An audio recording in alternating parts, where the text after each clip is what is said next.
English story. Once upon a time, there lived an old woman in a kingdom ruled by a beautiful queen.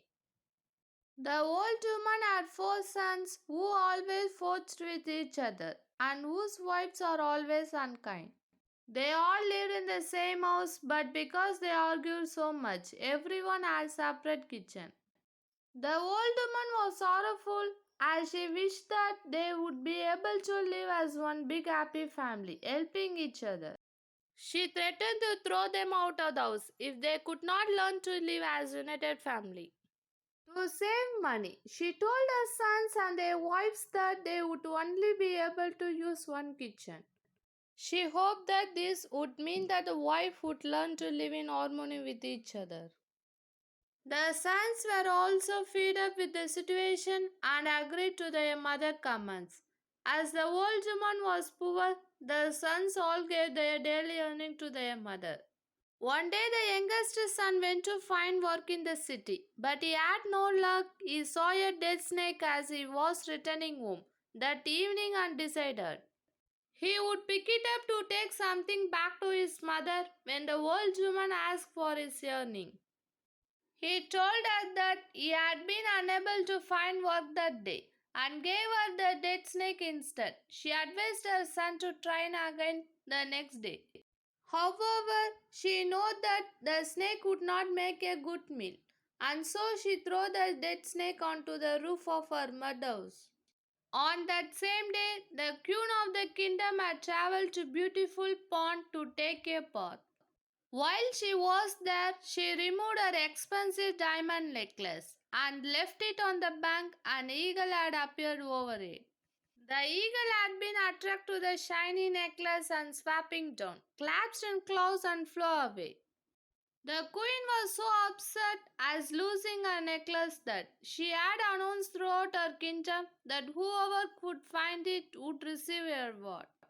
After flying for a while, the eagle saw the dead snake on the old woman's roof, realized that it could eat the snake, but not the necklace. The eagle left the diamond there and took the dead snake instead.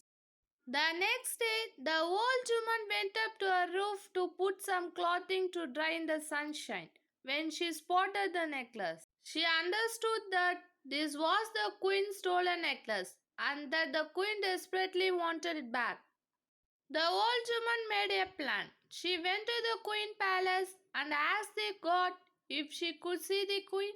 When the queen saw her necklace, she was pleased and promised to give the old woman a large sum of money.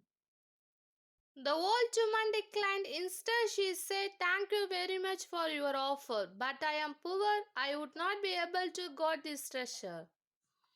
If you agree, I would like, if on the night of Diwali only my household be allowed to light oil lamps, all the other houses should remain dark." The queen was surprised at this request but was so grateful that she granted the old woman her wish and issued instruction that only that house would be lit as Diwali that year. The festival of Diwali arrived. The old woman asked all the members of her household to clean every nook and cranny of the house and decorate it with beautifully scented flowers. Everyone worked together on the task. In the evening, the old woman lit lamps and candles in every part of the house. At midnight, the gods of wealth came for her annual visit. She was disappointed to see darkness everywhere in the kingdom.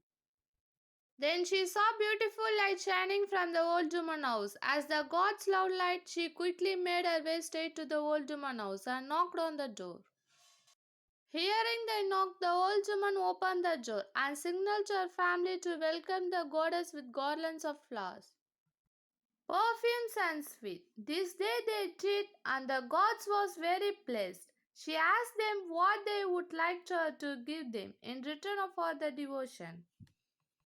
The old woman came forward and said, "We ask that you stay in our house forever, so that we live in prosperity and happiness." The gods thought of a moment and said, "I am happy to stay here in your house forever, but only if you all stay united, not fighting but loving each other. If anyone disobey this condition, I will leave the house." Everyone was so happy to know that The goddess was pleased that they all agreed to request. Since then, all the members of the family have lived in harmony, showing love and respect for each other. The old woman was delighted as her desire for her children to live peacefully had finally been realized. The goddess of wealth stayed in their house forevermore.